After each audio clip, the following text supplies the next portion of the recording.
Alright everybody, welcome aboard. We are going to review XCOM 2 here. Before we get into it, I kind of want to talk about a couple of things. First of all, I'm going to do this review in three parts.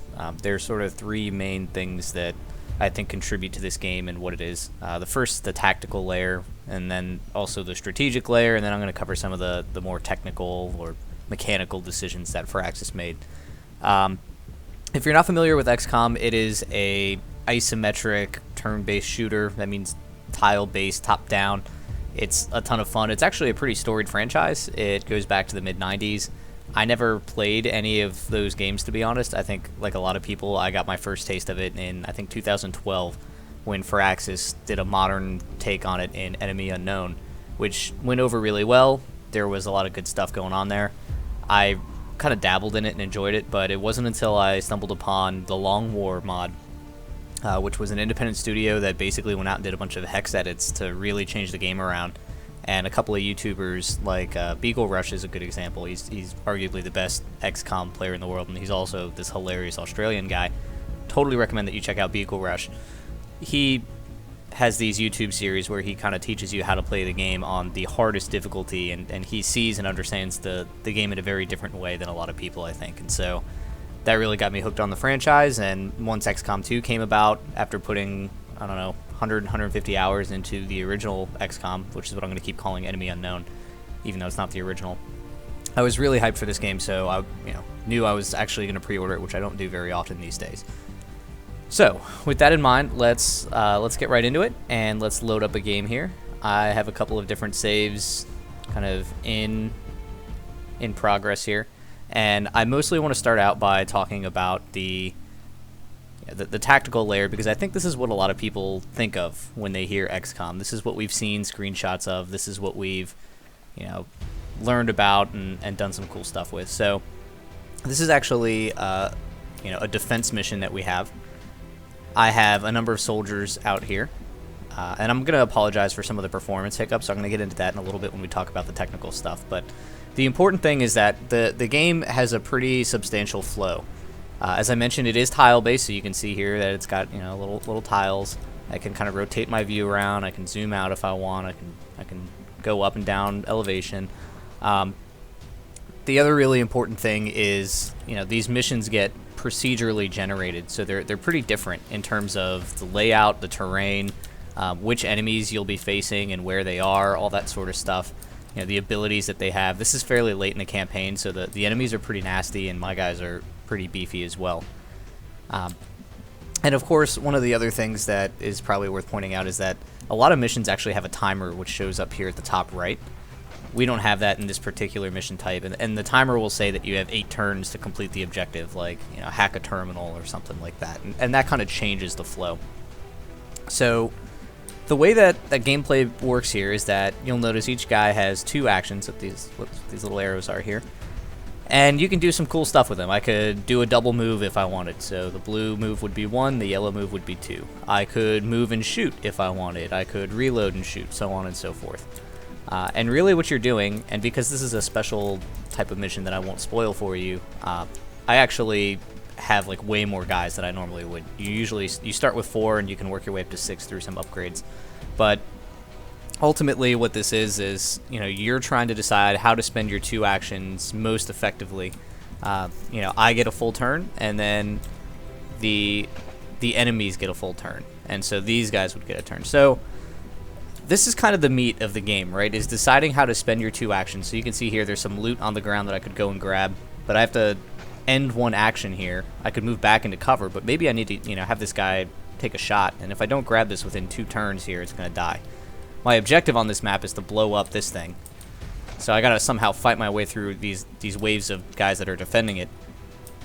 And so the way that the game really breaks down is you're trying to figure out the most effective way, but there's some interesting wrinkles to it. So first of all of these guys have their own unique loadout, their own unique abilities, and as they get through the game and level up, which we'll get into later, they kind of develop their own play style, or you develop the play style for them rather, and so you decide how you want to use them in combat.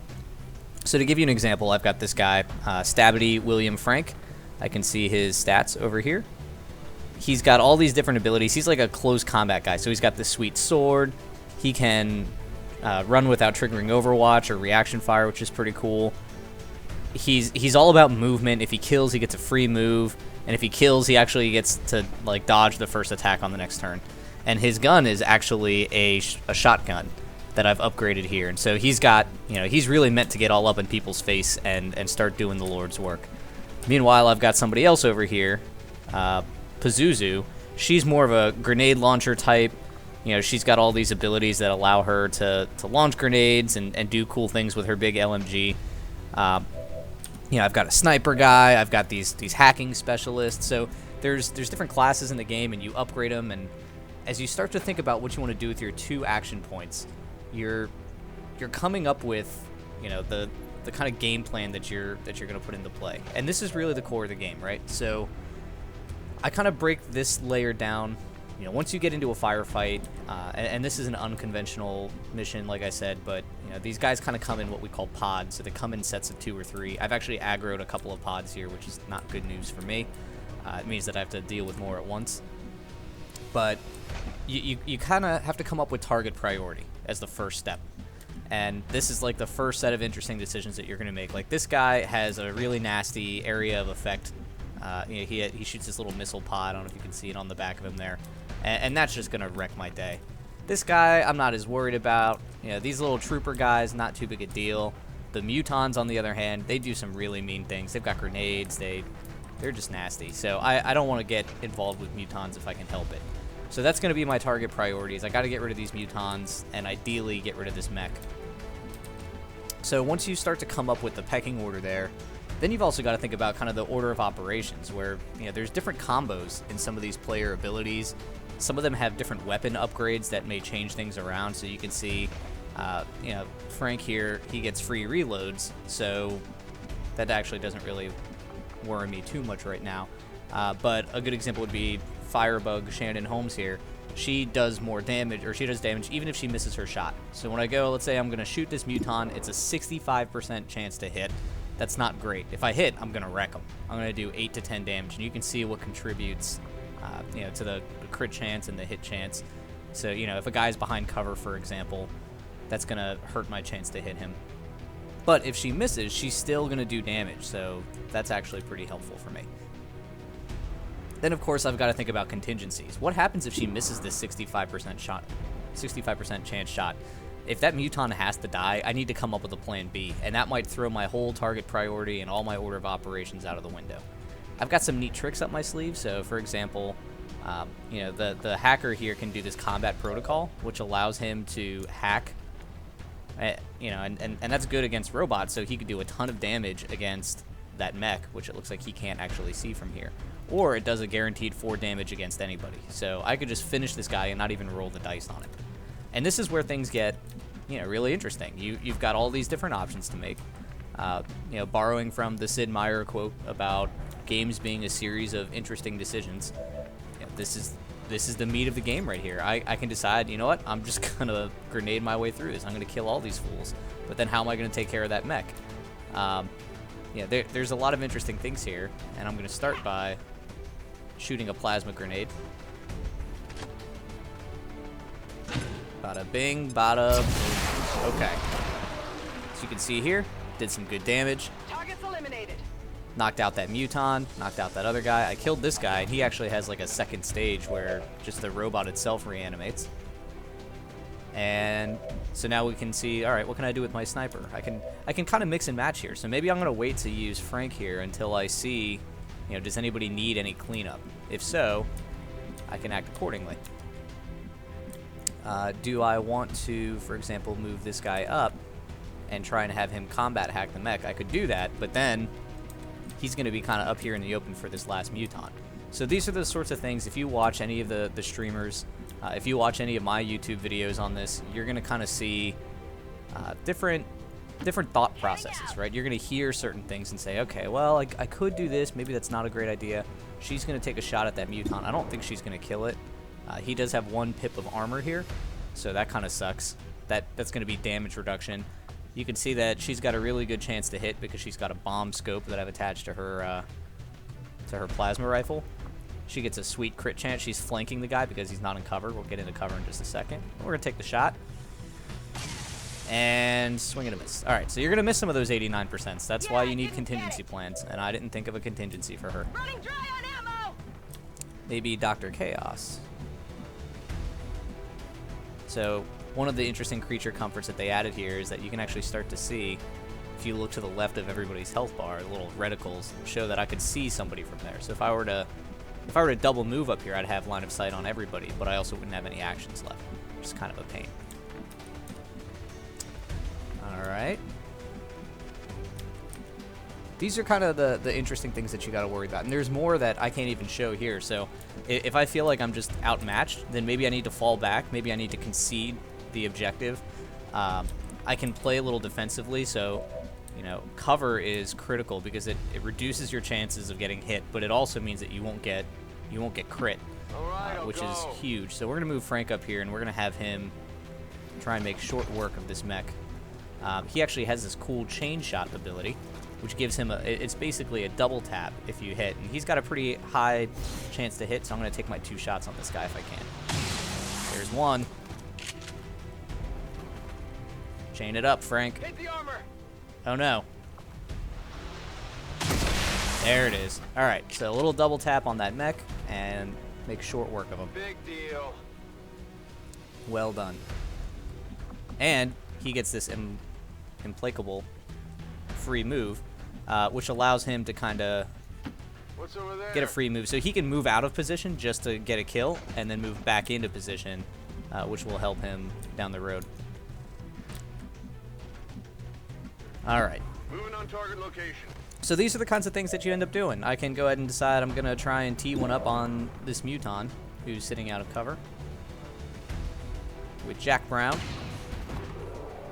There's a nice crit out on the open Muton. Put him down. How many is that now? And everything is coming up Millhouse right now. So you can see I've only got 2 actions left to take. I'm going to move Raymond Whatever you Phoenix say. up here. And so now we've got a couple interesting choices. I can actually try and hack this Andromedon shell. I can take it over, shut it down. I could try Combat Protocol, which will hack the hell out of him and do a whole boatload of damage. Or, if I wanted to, I could actually just go into Overwatch and wait for him to come to me and get a free shot as he takes a run at me. Let's see here. Well, first thing is first. Unfortunately, Dr. Chaos is too far out to do anything, so I will Overwatch with him and get the free shot if somebody moves in. And then I think the smart play here is just take the 84% shot. All right, that's a boatload of damage. So when this guy starts to move in on us, so now that all my guys have gone, you can see here these guys are moving. This guy's going to take half cover here. He's going to then take a shot. Uh-oh. That's a long shot. Oh, no. Got some armor. We got some damage. So, again, I have armor that reduces the damage a little bit. Dr. Chaos is going to take that big reaction shot and miss. Hit the shit out of that cactus, but definitely misses. So this guy may be able to get a free swing on somebody. Yeah, this guy leaves like a poison trail, which is pretty nasty. Commander, I'm sending reinforcements in from the Avengers reserves. Okay, so this is a feel for the tactical level. There's different mission types. You know, these things get procedurally generated. You know, in terms of the objective, in terms of the layout, in terms of even the tile set. You know, is going to depend on stuff. I'm not going to play through the rest of this mission because it'll probably take me 20 minutes or so. So why don't we go ahead and take a look at the second layer of the game, which is the strategic layer. I will point out, by the way, that this is running off of a solid-state drive, and the load times, in my opinion, are still pretty atrocious. I'm going to get into some of that with some of the technical stuff, but it's kind of disappointing, to be honest. So the tile-based gameplay is intriguing. You get a lot of really important decisions to make. You have a lot of fun. You have to decide, are you going to be risky and aggressive but fast-moving to get the objective? Are you going to take it slow and steady? If you have no objective, you kind of get to practice doing things the the perfect by the book tactical way. But let's take a look at the strategic layer here as well. So the game isn't just a string of missions put together. It's actually, part of a campaign. And the strategic layer is the way to put those missions together in a meaningful way that, that goes towards the campaign end. The missions really are just a means to a campaign end. So there is a story. It's pretty cool. There's stuff happening as we're trying to take Earth back from the aliens. I won't spoil anything for you. But one of the things that I think I want to point out is that I really didn't like the strategic layer in Enemy Unknown. It felt like filler. It felt like the designers basically said, well, we can't just have mission after mission. Let's throw some shit on there, and it'll be fine. And there was a lot of stuff like UFOs and satellites that, the whole air game, which was really important but really not even engaging. It just felt kind of weird. Whereas this game feels like it feels like a board game. If you've played Eldritch Horror at all, I think that's the best example I can give, where the game is actually based on, you've got 10 things that you want to do, and you can only do 5, and the things that you don't do are going to make it really hard to continue, and, meanwhile, the clock is ticking away towards the end of the world. So this is the geoscape. This is our understanding of Earth. I started here in Africa, and basically you make contact with other regions in the world, and you're trying to start an uprising. You are helping to build up the resistance a little bit. Everything that you want to do takes time, and as time goes by, the aliens get stronger, they get smarter, they get more resources. They actually pull from this deck of cards called Dark Events that, it's kind of the screw you deck, where they find things to make life harder for you or easier for them. They can increase the cost of things. They can, increase their armor or the number of units they can bring to bear in missions. And all the while, the aliens are developing this Avatar project, which I won't spoil for you, but you kind of need to figure out what this is and find a way to stop it before they build it. All the meanwhile, you're, putting out fires across the world. You're trying to sabotage and conduct guerrilla warfare, and so you end up in situations where I may fly to the western U.S. to, perform some kind of sabotage operation on an alien train so that I can steal their supplies. If I don't do it, then they get more supplies and they get stronger. If I do it, then I get supplies and I get stronger. But in doing so, maybe I allowed something else to happen down here in South Africa. And so when you go and you actually take on those missions, those are happening at the tactical layer. And that's actually a lot of fun because there's a lot of meaningful strategy choices here on this layer that actually will affect, the tactical and the strategic layers. Those choices are a lot of weird things, to be honest. So sometimes sometimes the choices seem like a bit of a trap, where I can, advance the plot a little bit and decide that I want to win the game, whereas other choices might just be I lose more slowly or it's more difficult for me to lose. But that's still an interesting choice that you get to make. And then, of course, this is just the geoscape about where you're going to go and what you're going to do. There's a whole economy and a whole ship management aspect to this game. So these are different rooms that you can kind of dig out. So that's what I'm doing down here at the bottom, and you can build facilities in there. So I've got the Guerrilla Tactics School, for example, where I can train people up. If I had any rookies, I could assign them a class, and they automatically get promoted. I can get some of these cool things that give me a bit of a buff in combat. If I wanted to, I could go to engineering. Hey, Commander. And I can build items, right? So I can build all these cool things, or I can, if I research weapons and armor, I've actually built all the ones that I've researched. But I could, have these different research projects, which will give me cool things. Some of them are going to give me better techs for the strategic layer, so I can build better things in here. Some of them are going to give me access to more guns and more armor and things like that. And so there's a lot of choices to be made here. And, on top of that, some of this gets randomized one playthrough at a time. The bonuses, for example, if we look at continent bonuses. So you'll see if I look here at South America, spare parts. So I can reduce the cost of proving ground projects. That's actually not great. Setting course for Nope, the I didn't mean to fly there. East All right, well, sector. I'm flying there now. You can see time still passes, so you can't just gallivant around the world wherever, whenever.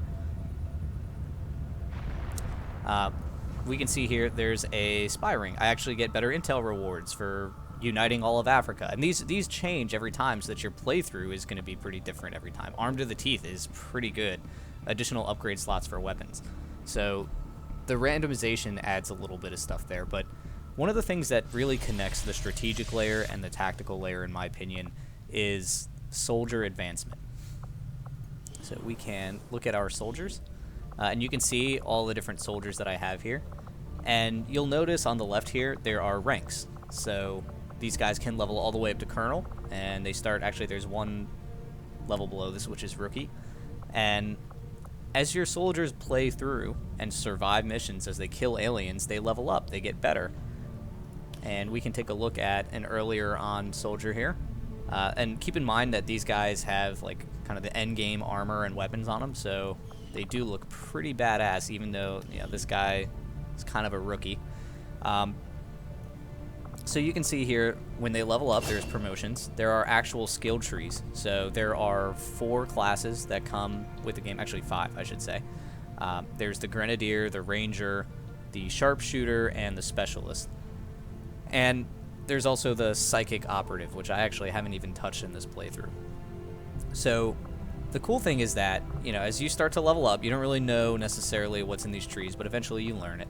And you just kind of pick every level. Do I want Shredder or do I want Blast Padding? And they're mutually exclusive. When I get Sergeant, I will pick between one of these 2 levels, and that's it. I don't get to go back and take Blast Padding. So you end up with these different builds. There's different possibilities that come out of it. And there's nothing to say that you can't mix and match. So for example, I have Jack Brown, who is my awesome sharpshooter guy. I actually went and took a lot of things from each tree. Gunslinger allows him to do some cool pistol stuff, and Sharpshooter gives him some skills here. I didn't really like these Sharpshooter skills, and the way that the game was going at the time, I didn't need them. So you can actually respec. The guy goes out of combat for a little bit, but you know, if you really hated your decisions, you could come back here. But that brings me to the next interesting thing, I think, which is that you develop the attachment to these soldiers because they're playing through, you're investing in them, right? They're leveling up, but as they get injured, they actually need time to recover. So you can see here, Raymond Phoenix is pretty banged up. He got lit up on that last mission, and so he's out of action for a little bit. He's been gravely wounded. And this kind of plays in with that geoscape where I may have just gone on a really important mission and I brought my A-team. I brought all my colonels and majors, but then there's an alien strike on a resistance outpost, and I have to go save those folks. You know, I then may need to bring my B squad. And there's a decision-making process that even comes into place with who are you going to bring on a mission? What is your squad composition going to look like? Do you want a bunch of rangers, you know, the shotgun and sword stabby guys? What kind of rangers do you want? Maybe I've got a ranger that is, you know, primarily the stealth scout build, or maybe he's primarily the assault, you know, slashy guy. So you've got some interesting things there, and then at the end of the day, you still have to decide, you know, do I want to spread out all the experience here? You can see I've got a bunch of corporals and a squaddy here that haven't really seen much action because I've been leaning really hard on my A squad. Maybe the better way to do it is, instead of having, you know, some top heavy and some bottom heavy, we have everybody that's kind of at the lieutenant or captain level in the middle if I spread around the experience a bit. So, you know, you get the choice to kind of dial that in based on the type of mission that you're going into. And that, again, just adds another level of decision making that I think is a lot of fun. Alright. So that pretty much wraps up the strategic layer, in my opinion. You know, it really boils down to build some bases, manage your guys, and then think of what you want to do on the map. There's some pacing elements here that are pretty interesting. There's some nasty surprises that I don't want to spoil for you. And I think that, you know, what we do need to get into now is some of the technical and mechanical review components of this game. So the first thing that I absolutely need to talk about is the so-called balance issue. If you read or watch other reviews, you'll kind of figure out there are some balance issues amongst the classes. Most importantly, the Grenadiers are ridiculously overpowered. They basically get to bring 2, maybe even 3 grenades into the fight, and based on what you saw in the tactical layer earlier, grenades are a little overpowered. they're better than shooting a regular gun in pretty much every way, right? You can launch them further. They have area of effect. They never miss. They destroy cover. The only things that I think they lose against guns are that they can't crit, although you can actually do a research project that kind of opens that possibility up. They do less damage than the top tier weapons, and you can run out of them. You only get 2, maybe 3 or 4, depending on all the upgrades and stuff, grenades per character per mission. So in theory, you can run out of grenades. Aside from the very long campaign, like story missions, I don't think that you're really at risk of that happening. And I can understand people's, frustration that basically the best way to play this game is to bring a full squad of grenadiers and load them up with grenades and just waylay everything in front of you. I think it's a fair criticism. It's true, but at the same time, it doesn't mean that it's the only way to play. These other classes are all still very effective. So just because one of them is the best doesn't mean that you can't play with the others. They're not underpowered. I don't feel like I'm gimping myself by bringing rangers and sharpshooters. Specialists are also very good, for the record. So I think that part of the issue is that if you're looking for ways to break this game, you're going to find them. If you're looking for that tactical layer where you're going to make some interesting decisions and you really want that interplay and synergy between character skills and classes, then you can totally do that too. Like the classes mesh together very nicely. There's a lot of complementary things that feel good when you pull off those combos. And to be honest, like it's not like you're shooting yourself in the foot and you're not fighting with one hand tied behind your back.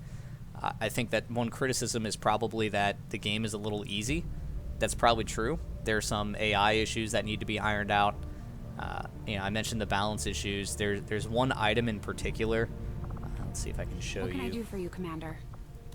The Mimic Beacon is basically a grenade that creates a hologram, and the way that the AI interacts with the Mimic Beacon basically gives you a free turn, and I understand why that's a little annoying and easily abused. Everybody, if you're just going super try-hard squad, it's all grenadiers with Mimic Beacons, and you can basically never get shot.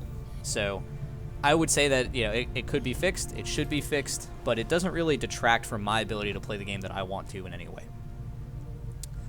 The next thing that I want to talk about is performance issues. I mean, there are frame rate issues galore, which you've probably seen in this recording. I have a pretty decent rig. I have a 290X. I can play, Witcher 3 at... The aliens have always been monsters. Bradford's From the very talking. beginning, it was one failed science experiment after another. Even with the Advent Force, He just keeps going. to disguise it. I'm gonna talk about this in a second. I'm just gonna start talking over Now it Bradford. comes to this. So there are all sorts of issues: frame rate issues, load times. I get weird just drops in frame rate.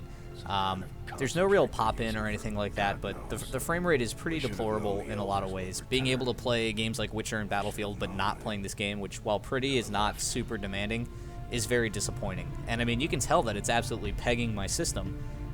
It seems like it's very poorly optimized, which is weird considering that it's a fixed camera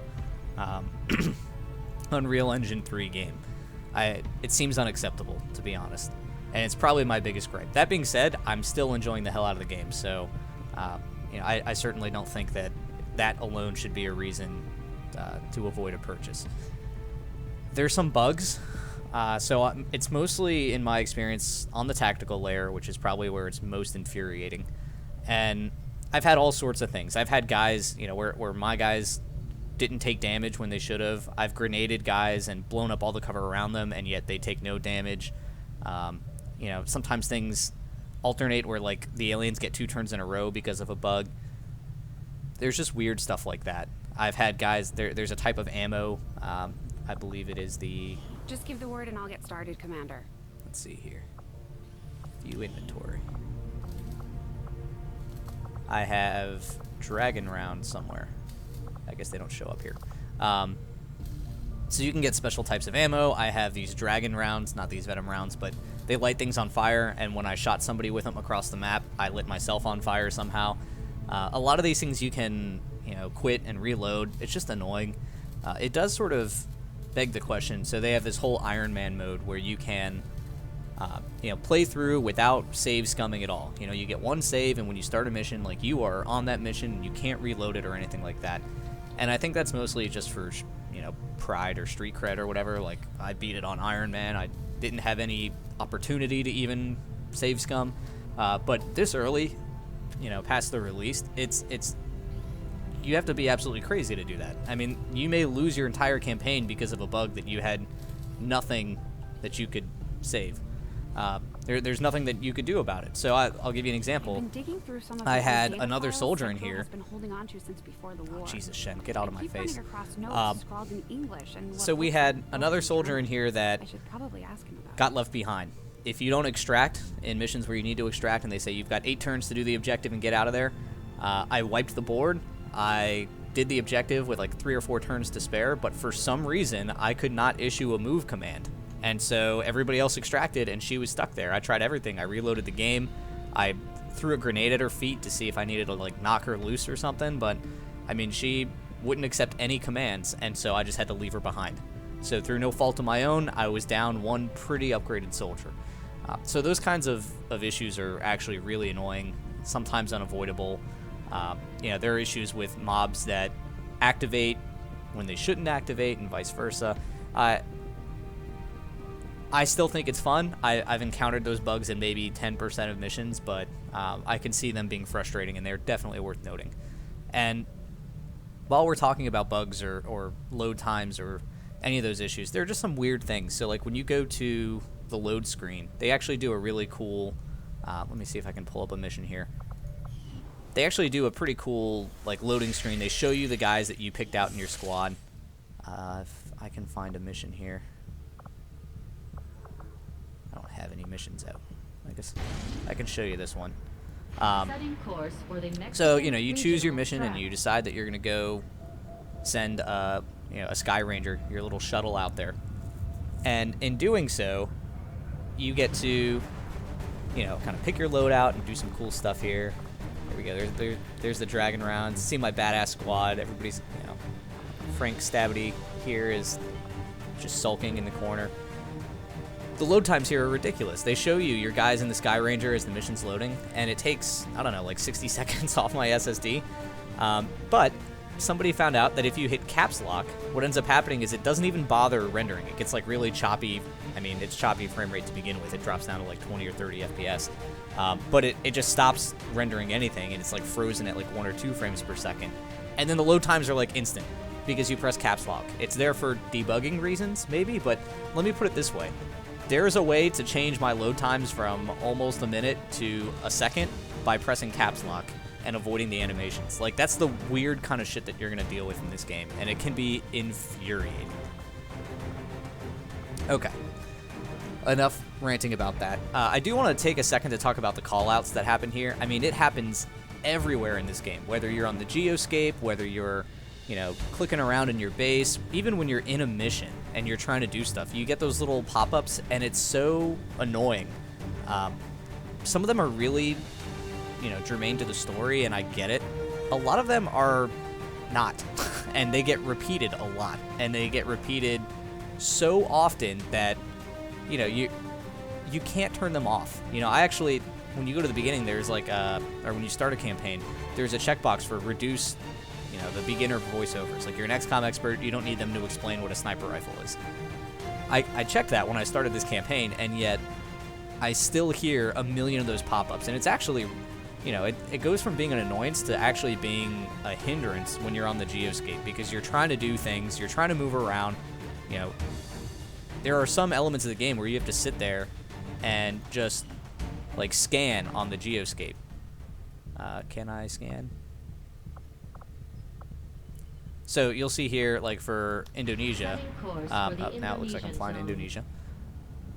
It says 3 days to scan. So I have to sit there and let my ship just kind of hover and scan for 3 days. And in doing so, like, I'm going to get pop-ups all through the middle of this. Cool, this thing finished. And I'm not sure that there's a better way to do this.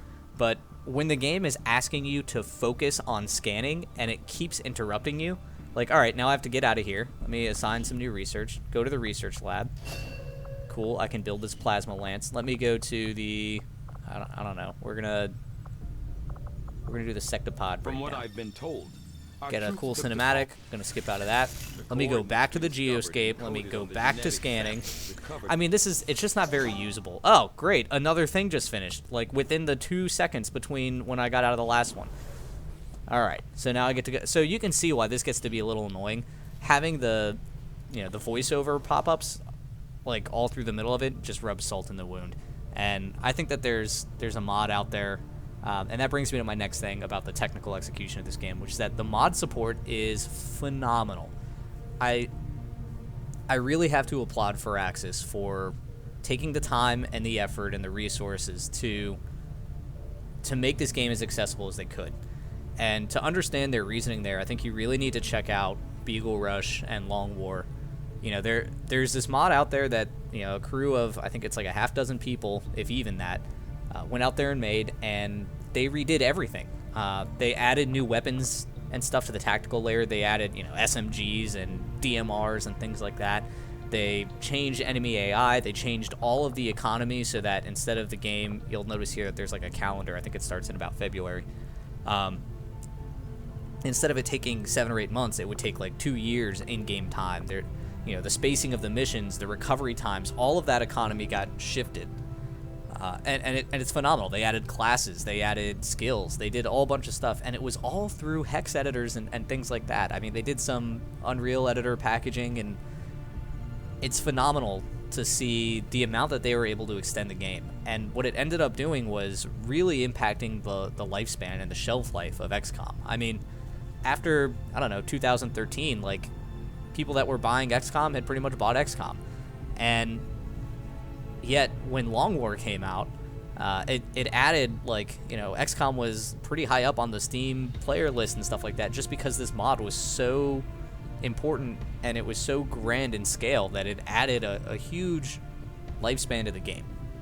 And so I think Firaxis recognized that, and, you know, they actually worked with Long War Studios to produce the mod tools for XCOM 2.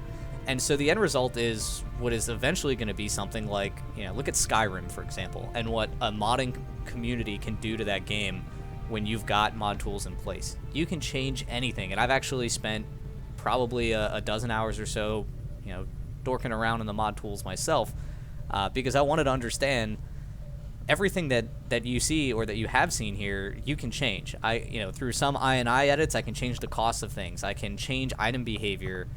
We didn't even get into itemization, so I can, let's look at my soldiers here. I can actually customize all these guys' weapons. So we have Frida Newman, she's a sharpshooter. You know, these weapon upgrades, actually, those are the ones that drop in game. You saw that at the tactical layer. And they add certain things like a % chance to instantly kill your target, or doing shots even when, or doing damage even when you miss, or free reloads, or expanded magazine. And these even synergize with each other. They synergize with some of the talents that a character can bring. So, for example, expanded magazine is really important for sharpshooters because they get, let's see here, they get this kill zone ability where they just get this big cone and they get free overwatches or reaction shots on anybody that moves in that cone. So you can actually set up cool ambushes and then just get free shots on the whole pod with arguably one of your hardest hitting guns. So, you know, I can go in and edit all of those things, and, you know, you can make new enemy types, you can make new classes, you can tweak classes. There's a lot of cool things that you can do there. And I just have to applaud Firaxis for making that all accessible. There's documentation, which some of it's really good and some of it's really not, but to think that they released like 10 or 11 PDFs, each of which, you know, maybe anywhere from 20 to 40 pages at launch of, you know, how did they use these tools to make the game, that is super helpful. That is above and beyond what you see from most mod efforts, and I'm already seeing things out there. So people that are modding out the callouts, people that are kind of tweaking the numbers, people that are adding, you know, new character customization options, which I need to get into in a second.